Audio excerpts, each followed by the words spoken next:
Hey, what's up guys, it's Uchiha here, back with a new part of What If Naruto Was in a Political Marriage. And if you haven't checked that out, I have already uploaded What If Naruto Was turned into a girl next part. Please check that out as well. And if you haven't, please leave a like and subscribe to my channel. We're almost at 2,000 subscribers. And congratulations to you guys in advance and to me. And without further ado, let's begin our story. Naruto swore loudly and frantically as he fell from the spike for just about the 20th time in a single minute. He clung to the spikes around him and with chakra as he dejectedly walked down to grab another slab and hoisted her up all the way to the top. Waiting for him there was the calm and tranquil expression of his wife from Santa Maria. She smiled at him without opening her eyes. "I don't see how you're going to do this. You have absolutely no patience." Naruto was silent as he went through the painful process of putting the slab in the exact correct space and tentatively stepping on it while it wobbled all the time, then sitting down on it and not falling to his historical and hypothetical death. He chuckled darkly. "I'm going to get it," he said through clenching teeth. "I might not be patient, but I'm more stubborn than anybody you know." If we weren't sure if it would disrupt her balance, she would have shrugged. Since that wasn't true, she merely replied with, "No statement more true has ever been spoken." Naruto grunted, pushing his weight around the slab, trying to get it to the point where he reached equilibrium. How are you so good at this?" he asked. "I meditate a lot," Tamari said simplistically. "Is that really something you should be worrying about right now?"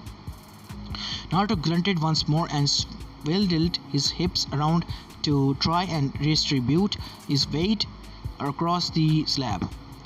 "If I'm going to get good at this, I need to run. I can't walk. I have to do both to get better, faster." This perplexed Mari. "Why? You have time to learn the right and proper way. The tortoise wins the race after all." "That's bullshit. The rabbits win the race all the time. The one who is faster will win the race." Tamari sighed. "That's not the point of the story. If you burn yourself out by trying to do too many things, it'll take a lot longer in the long run to master it rather if you'd taken a more traditional route." Naruto held his hand out to steady himself, then stayed stock still. He and his slab were trembling, but the large amount and movement had stopped altogether. He grinned. "You're talking to the man with 5 eyes about traditional routes. You're 16. That's hardly manhood." Naruto began controlling his breathing, moving a bit every now and then to make himself a bit more comfortable. "I don't mean to sound childish, but if I'm having sex with 4 women at the same time, I'm going to call myself somewhat of a man. There's more to manhood than just having sex, Naruto. You make it sound like sex is the end of all and be all. It's just a thing that happens. How much of a man you are is not measured by how much sex you're having. That's just the delusions of some lonely teenager somewhere." Naruto began to respond, but stopped himself before he could get a word out. His face went pensive, and he definitely looked like he was thinking about something. "Then how do you measure manhood?" "Hear me out, okay?" Naruto said quickly. "The definition of the fittest is how many offsprings you are able to father, right?" Tamari nodded unsurely. "Then the textbook definition of manhood should be how many women you are having a relationship with." Tamari looked at him dubiously. "Then if you go out and rape and impregnate 50 women, does that make you more of a man than someone who remained a virgin their whole life? A person that takes control of someone's actions by using their emotions should not be classified as a human at all. A person that takes control of someone else's body without their consent shouldn't not be classified as human as well. And a person that takes control of someone else's feelings by insincere means should not be considered even a pig, at least." Naruto stated plainly. "We're not talking about your definitions of moral ambiguity and how it relates to the human conditions. We're talking about genetics, facts, and science. Scientifically, the man who rapes and impregnates 50 women is considered more of a man. But do you really want to be known as someone who is only scientifically a fit man?" Naruto was about to answer, but he fell and almost died. It took until him getting back up on the spike with a new slab to continue his conversation. "Then what is the definition of being a man? I was really only playing the devil's advocate before.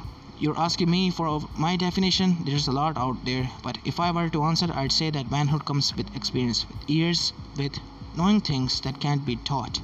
That's really a weird definition of manhood. Why can't you say something like, he got to be strong, he got to be fast, and he got to be fresh from the fight? That's the definition of a hero, not a man, Naruto. Naruto grunted without connotative tonal inflections. Anyways, why do you want to master this faster?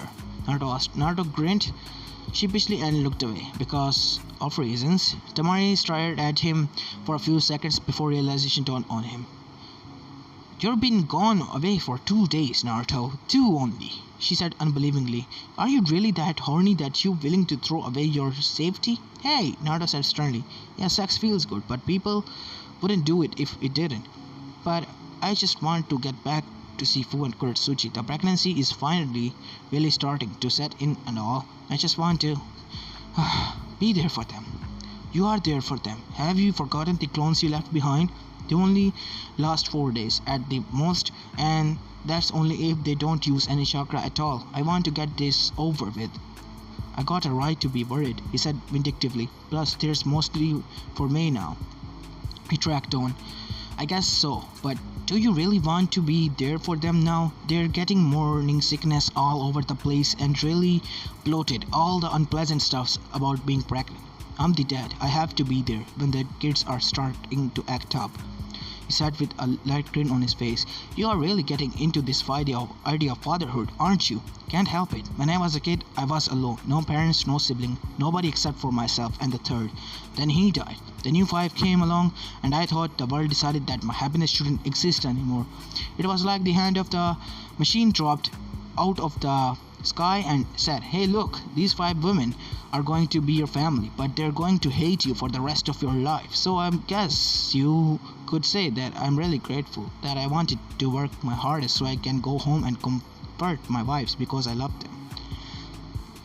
Link break. Elsewhere, Yushiro looked with black bag's eyes at the side before her. She was currently sitting on a stool and hunched over a bowl of half-eaten, overly soggy cereal and really wishing that there was a certain blonde-haired teenager for her company instead of the 2 she was tasked with looking after. Kuretsuchi was hurling in the trash can whilst holding on to her slightly distended abdomen area and cursing the very idea of sperm. Fu was buzzing around the room with her wings out, creating such an annoying buzz that the cat woman was honestly considering shoving rusty knife needles in her ears to drown out the sound. Her eyes slowly dropped further and further down her gazed eyes until they met and she was in the lands of dreamland. Then Kuretsuchi finished barfing in the trash can, tried to get up on her own by grabbing the counter for support, and then she slipped and fell. Silverwares and other such cooking utensils fell from the counter and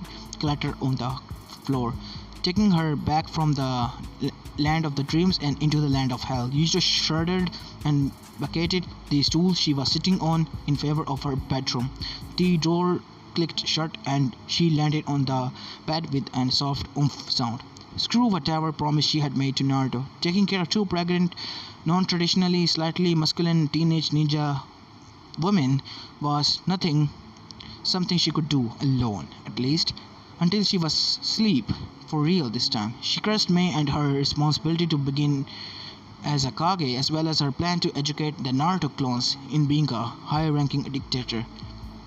Link break. Back to where we were before. Tamari decided to let the topic of conversation drop in favor of peaceful reflection of the past few days.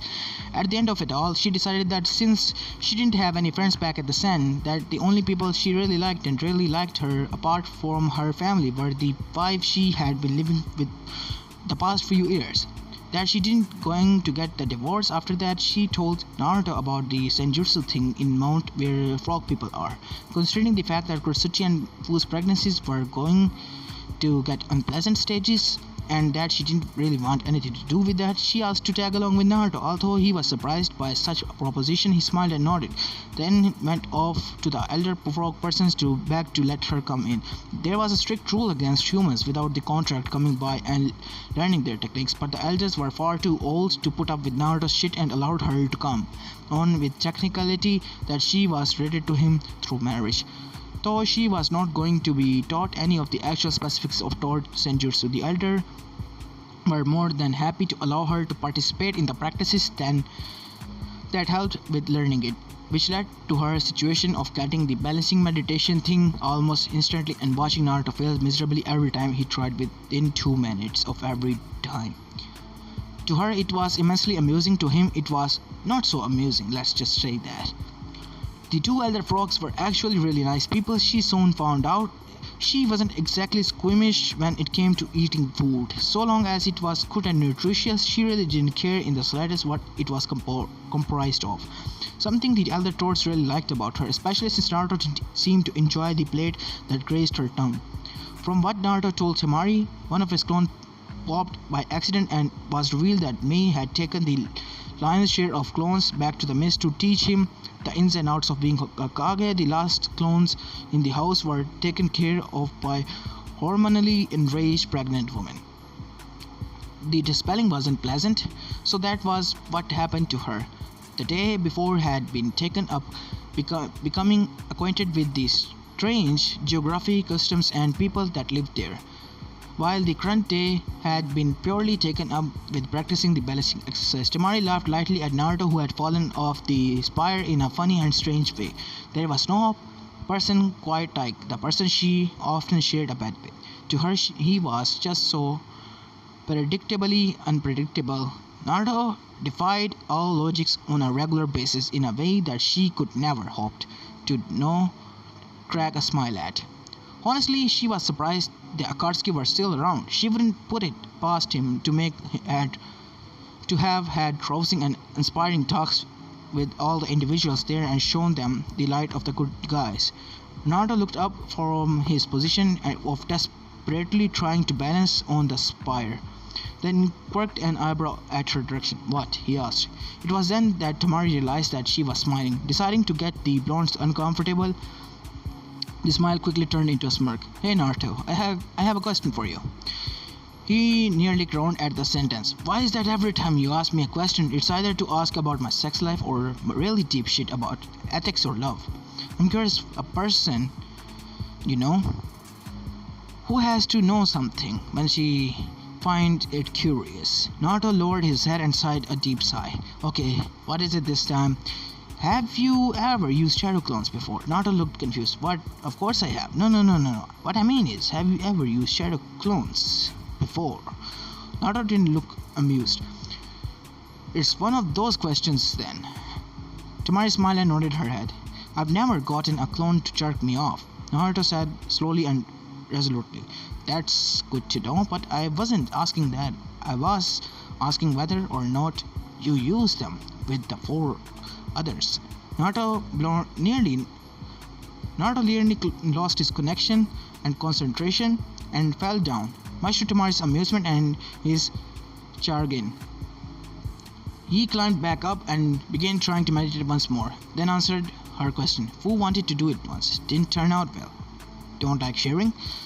"I'm fine with sharing, so long as it's me I'm sharing with."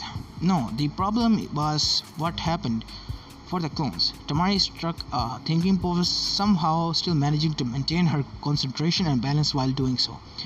"What happened after?" She sat in thought. "I can't think of what might be the problem." Naruto made a sad little sigh, the sigh of someone about to tell an embarrassing secret to someone without any idea why they were compelled to do so. Clones turn into smoke after they dispel. Everything they make dispels too. Temari's eyes widened. A big grin threatened to spit on her face. "You mean when they dispelled?" Naruto nodded. "She was coughing smoke up for a few days." "And what about the undercarriage?" Naruto this time was taken aback and smiled a little. "Let's just say that it's really funny to see the woman you love fart smoke out of her asshole." At this, Temari laughed well and wholeheartedly, while Naruto did snort and tried to hold his laughter little bit. Temari managed to retain her balance, though it got a little sketchy for a second there. Naruto, however, did fall again. When he got back up, she had another question waiting for him. "Okay, so what about them and you? Why haven't they decided to share you at the same time?" "Oh, they have," Naruto said, nodding a little bit, "but they don't really interact with each other when they do. and they also have a tendency to get a little competitive with each other. Okay, that's Kurotosuchi and Fu. What about Mei and Yujito?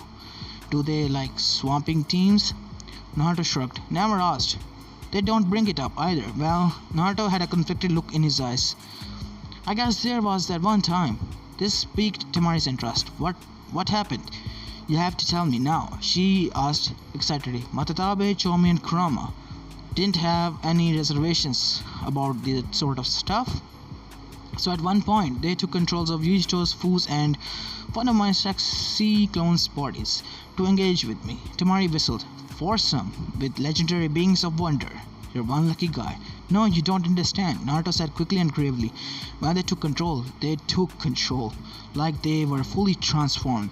Well, they were human-sized, but Chomi was still a giant beetle, and Kurama was a giant fox, and Matatabe was a giant fire cat. Temari looked little confused and took a while to answer. Was it that bad? Naruto looked to the side, a little ashamed by the answer. Not entirely.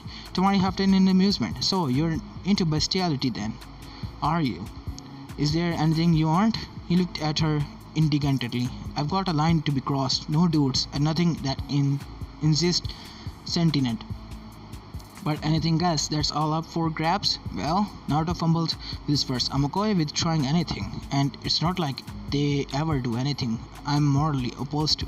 Like when Fu went all masochist, or when Kurosuchi had that master fantasy. So long as they like it, Naruto said quite loudly, trying to get his point across. It's not like I'm going to say no to what they want to. They're the love of my life. Temari concerned and conceded to his points. Okay, so you don't do that stuff because you want to, but because they want to. So what do you want to do to them? You have to have something weird king that they are or aren't privy to. Naruto blushed a little bit. I'm kind of into biting. Her eyebrows rose a bit. Biting? Like flesh tearing up biting? He shrugged. Yujito did it once and I kinda liked it. I haven't really told them yet. Though, why not? Because it has to be on the spur of a moment. I don't think I'd like it if Fu or Mei just started gnawing on my legs all of a sudden. Wouldn't surprise me with everything else you do. Naruto leveled a playful stern stare at her. Why are you so interested in this anyway? Aren't you still a virgin? I'm interested because I haven't had sex yet, Temari said. I just find it interesting how people decide to show their love or get off with each other. It's weird and not constrained, and if anything, it's just interesting. Naruto wanted to speak up but was cut off by Fukusaka, the elderly Tor sage, when he landed on Naruto's slab to study it with a grave countenance. Temari, he said, we can't let you stay here anymore. You're being teleported back. His wife Shima landed on a spire next to Temari's and puffed her away before she could raise an objection. Dr. Gramps? Naruto asked, completely concerned and surprised by this turn of events. What's going on? What's wrong? It could be nothing, or it could be something. Just in case, we had to send her away, he said, distracted from the conversation. What about me? Oh, you stay here and complete your exercises for now. We need to go and help Jiraiya boy, he said, mostly to himself. At this point, Naruto was getting worried to the point where he might have tried some things weird to garner more attention and gravity from Fukusaka or his wife, but they vanished before he was able to. So he was left alone to complete the spire meditation by himself, with nothing to think of and everything to worry about. Link break. Kirigakure at the same time. Naruto might have had a sore look on his face were it not for the very attractive woman currently holding onto his arm. It wasn't the sort of arm holding that denoted she was following his every footstep and needed guidance lest she hit something in her distraction. More like she was holding on to him to make sure no other female would wonder about their relationship and to make sure he wouldn't get distracted and wander off.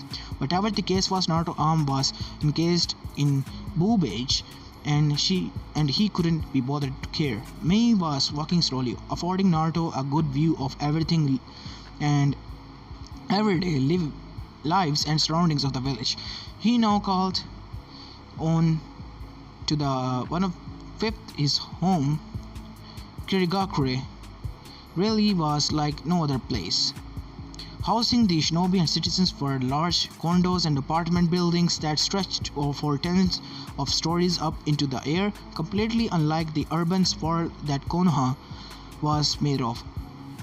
The reason for the great verticality of the village stemmed from the fact that they had very little island to expand into, should they want to, which called for the need to expand upwards instead of across. Whatever the case was, it made the village feel like an organized organization in between the neatly made and squalid apartment buildings where ramshackle housing and businesses peddlers lined the streets, citizens walking with joy on their faces, and May and Naruto enjoying everything and every second of it. It feels like there's a festival going on, Naruto said, eyeing around the crowd and purveyors of goods, like all the time. May hummed in approval, which he felt through his arms pressing too tightly to her chest. Especially after the long and terrible regime of Yagura, people are learning how to have fun again, learning how to trust their common man again, learning how to have kids again. May's eyes were more attracted to the smaller children in the arms of mothers and fathers. The scene of a kid whining and complaining for some sweet food or another didn't diminish it in the slightest. In fact, her smile heightened from seeing it. Kirigakura is probably going to have to expand again. She mumbled a little bit, distracted by the adorable babies that somehow were always in view. I'll say, Naruto said. He stopped a particular vendor which caught his fancy and dragged May over to him to check it out. On displays was rotisserie chicken and beef being shaved off their staves and placed on kebabs with grilled vegetables. Come on, you have to try these. Kebabs are great. Greater than ramen? She asked playfully. Naruto's eyes darkened. Don't ever joke about that, he warned. She laughed into her hand as Naruto bought 2 kebabs for the both of them. The vendor happily gave it to them with a, here you go. Oh, and don't you think you're a bit too old to be holding on to your son like that, ma'am? He didn't say it rudely, more like he was extending a friendly jab, enhanced by the smile on his face and the laugh of which mumbles out by his mouth after it. May didn't find the joke very funny. Naruto quickly diffused the bomb about the explode by interrupting her before she could do as she might regret it, and placing a hand behind his head to laugh a little. Do I really look that young? He asked with a little laugh. We're married, he said with a shining smile on his face. He then turned and planted a slightly longer than average lasting kiss on May's lips. The vendor shocked and began mumbling apologies before he was melted by May, while Naruto dragged her off with 2 kebabs. They were wearing different looking clothes from usual, and May didn't have her hair up in her normal top knot, so people didn't recognize them from any of other their off-duty shinobi or citizens' clothings.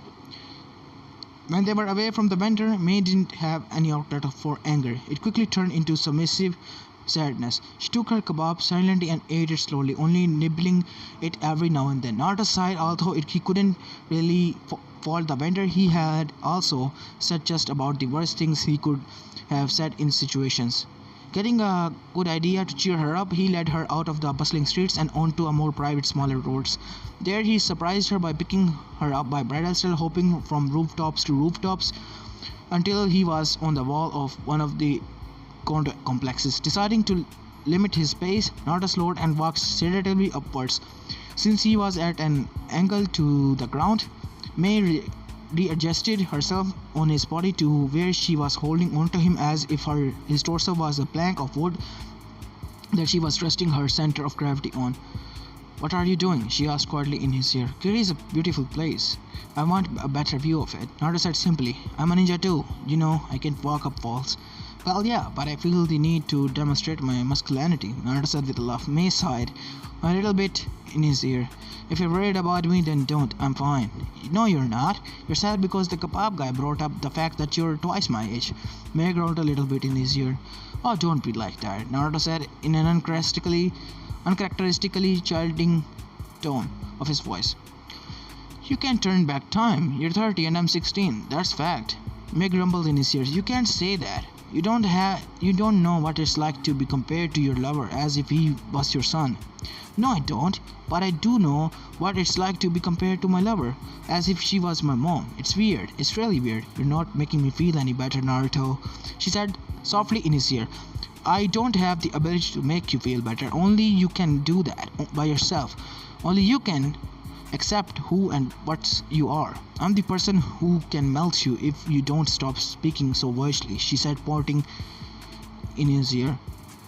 It was only in that moment that Naruto realized how high the condos really were and how far up the box was.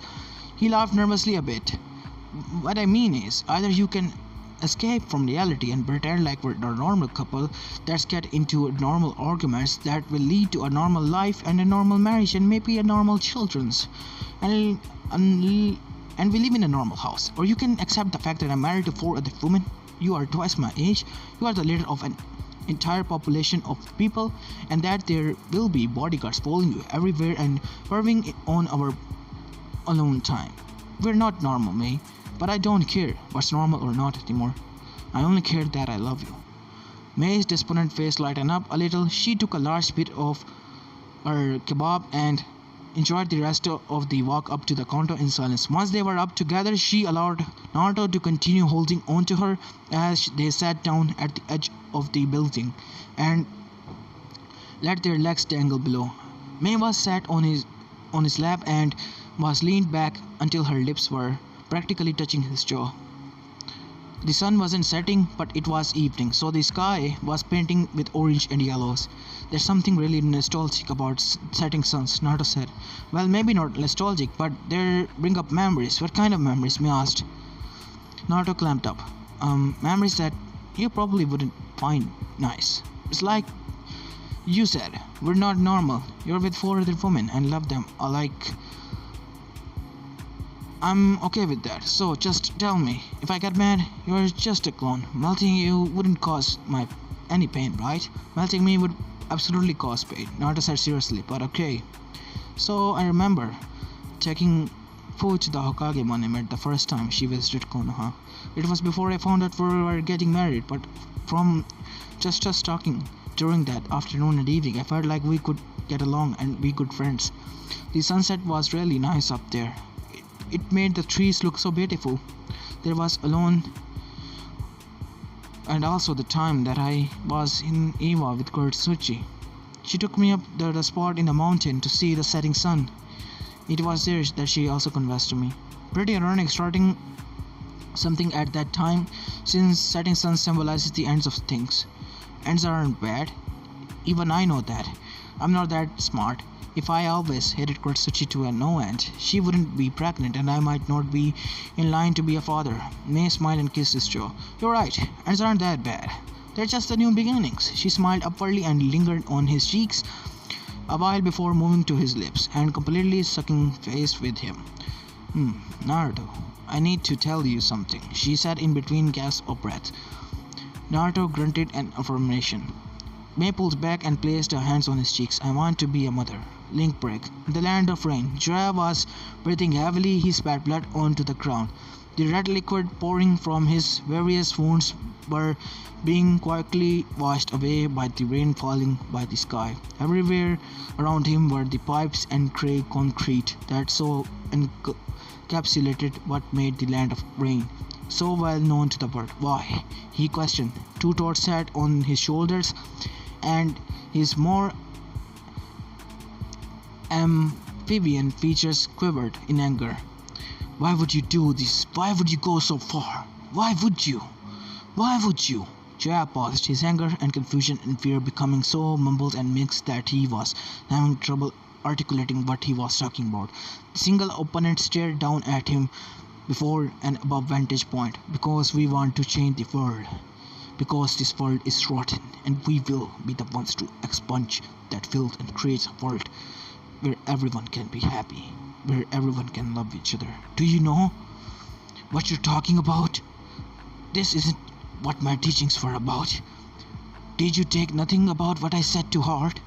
Did you throw that all away? Just like that?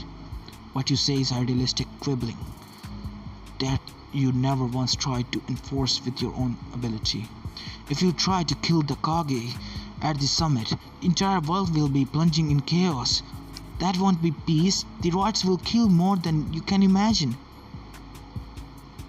We will be there to lead everyone to be a better future, a better dawn. Jiraiya took in great heaps of breath. At least leave them out of it.